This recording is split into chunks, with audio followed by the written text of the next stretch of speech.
So let's see what we're waking up to today. Well, we're waking up to an announcement from Sajid Javid, who's obviously our health secretary in the UK. He is sounding the alarm. He's saying that we are now experiencing the worst ever super mutant COVID variant that will make vaccines at least 40% less effective. We're so shocked, aren't we? And also, this is really great news. The National Trust are now ending trail hunting on their land, and that obviously follows the conviction of Mark Hankinson, who was the senior huntsman who was convicted of telling people to use trail hunting as a smokescreen. I want to thank the 76,816 members of the National Trust who voted to ban it. Thank you so much. Thank you so much. I'm seeing Ian in the comments saying Javid is the super mutant. Yes, good morning, Craig. Prepping us for locking down the unvaccinated. Absolutely. And I see obviously in the comments, I think it was Obi who mentioned what's been going on in Australia this week. I will be talking about that shortly with lovely Rachel Renestra, who's joining me from Arizona this morning, having just celebrated Thanksgiving. The other thing that was of interest to me was John Barrowman, you know, the actor, singer, etc., dancer, joining Lorraine on ITV to talk about the flashing that he was accused of some 15 years ago that he did, and throughout the years. And he basically went on saying, oh, it was okay, it wasn't such a big thing, and people are making too much of it. And they always do this.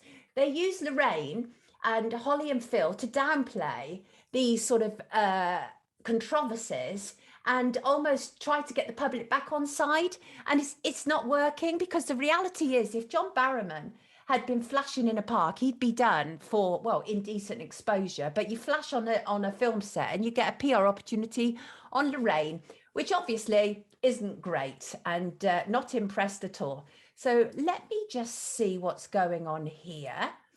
Let me just check where the lovely Rachel is. Yeah, so a full-on show. I want Rachel to join me ASAP, and we will crack on with it. The other things that I've seen this week, interestingly, is the Met Police are going to get training into spotting child abuse linked to witchcraft. And one of the comments that I made about this on Twitter was that we're not living in the dark ages. There are many forms of witchcraft, and actually what I think, having studied this issue for a number of years now, is what the Metropolitan Police absolutely need to be more focused on is satanic ritual abuse.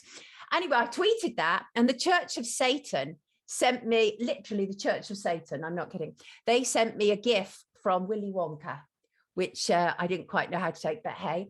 You're also waking up to what they call Black Friday, which is where we're encouraged to buy things that we don't need and probably can't afford.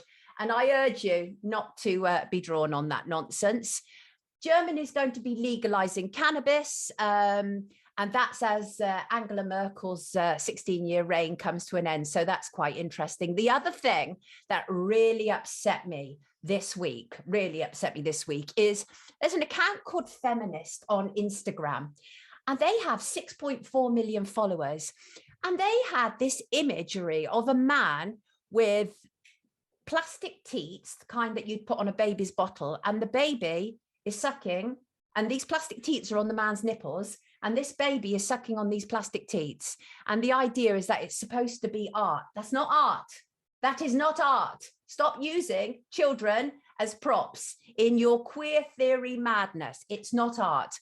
The other thing that's extremely upsetting this week is about 2 years ago, I interviewed Helen Watts. She was basically booted out of the guides for saying that men were self-identified as women, going off on camping trips for the weekend with the girls, and parents weren't allowed to be told about it. Anyway, it turns out this week that an individual, a trans-identified male, is now a senior leader at Girl Guides, and this individual is online posing with a whip, in leathers, various things. And people didn't like it, obviously, quite naturally. And the guides came back saying the safety and well-being of our members is an absolute priority. We follow rigorous recruitment and vetting procedures, have clear policies and a volunteer code of conduct. blah, blah, blah. I'm not even going to bother carry on reading. And also to say that the Girl Guides are now handing out contraceptive advice, and I think actually contraceptions to Girl Guides. This is with the guidance of Stonewall and Gendered Intelligence. This is all about queer theory, which has just been getting into our institutions and taking over.